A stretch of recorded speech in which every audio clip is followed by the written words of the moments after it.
Hello everyone, this is Adrian with Guns for Everyone, and today I'm going to show you how to disassemble and reassemble the Mosin Nagant bolt. This should work for any variation, no matter the country of origin. They are all the same, they're pretty much interchangeable, and let's begin. I start the disassembly by grabbing the bolt handle in my left hand and putting my thumb on the caulking piece right here and my pointer finger on the connecting bar up here. And you're going to want to turn counterclockwise and it should just decock. Okay, now you can remove the connecting bar along with the bolt head, and you turn the bolt head and it should just slide right off just like that. The striker spring is under significant amount of pressure, so you're going to be really careful with this next step. You want to press it down on a soft surface, something that's not going to damage the striker pin tip, but also something that's not going to, you're not going to be too concerned about damaging. So you're going to press down on the bolt handle, it decompresses, and then you're going to take the caulking piece and just turn it. And it should unscrew. You want to release pressure slowly so it does not go shooting into your ceiling. Take the bolt body off of the bolt handle, and you have your striker and striker spring. So now we have the disassembled Mosin Nagant bolt. We have our bolt body, bolt handle, striker, striker spring, caulking knob, connecting bar, bolt head. Before we begin reassembly of the bolt, I wanted to bring attention to the striker. There's a mark on here. Let's see if we can focus in on that. It's like an R in a circle. If I did my research correctly, this mark is a Remington mark. Remington actually made Mosin Nagants for the Russian military during World War I. And they stamped their parts, and I believe this R in a circle is the stamp for Remington on this striker, which means a striker is a World War I era striker. That's around the only time frame that Remington made these rifles for the Russian military. So I start by its reassembly, taking my striker spring, putting it back on the striker. And the striker will only go in the bolt one way, the bolt body. So it's not going to fit backwards, it only goes forward. And again, you're going to want to press down on a good surface with a good grip so this thing doesn't go launching off into the ceiling or into your forehead.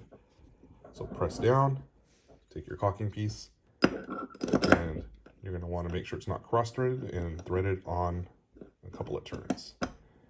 And then what I like to do, slowly release pressure once I get a couple of threads in there to make sure it's secure, and I work from the front. There's two different ways you can put this on. So you can use the connecting bar. The groove in the connecting bar actually fits over the striker. You put it like that, and you just turn it. Or if you have the Mosin Nagant bolt tool, you can use this larger notch right here on the far right. Also fits on here. I like to put it in this way, and you're going to want to screw it in.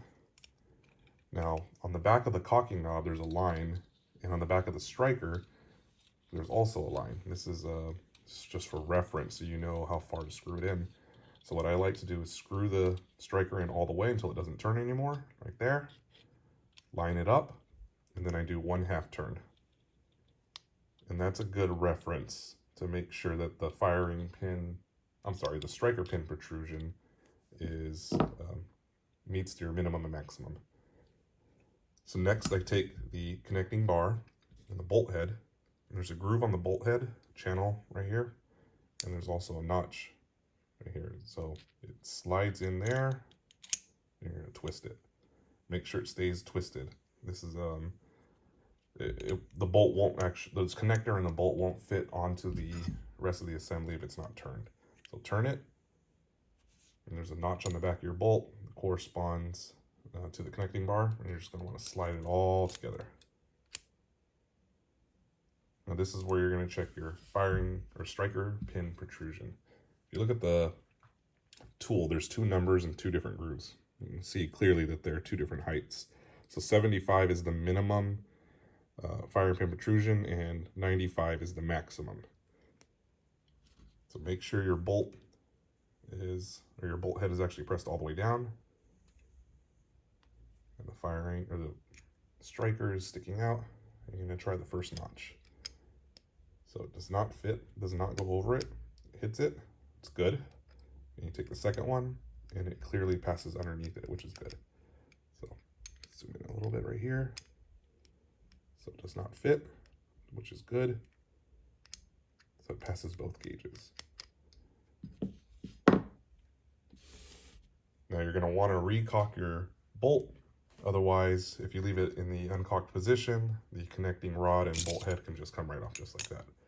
So let's recock it. Hold on to the bolt handle with your left hand. Take your right thumb, place it on the connecting bar, your pointer finger on the cocking knob right here, and you're just going to want to twist. And the bolt is now recocked and ready to insert back into the rifle. Now that I have my rifle out, as you can see, it's unloaded. There's no ammunition in there. I'm going to take the bolt, insert it back into the rifle.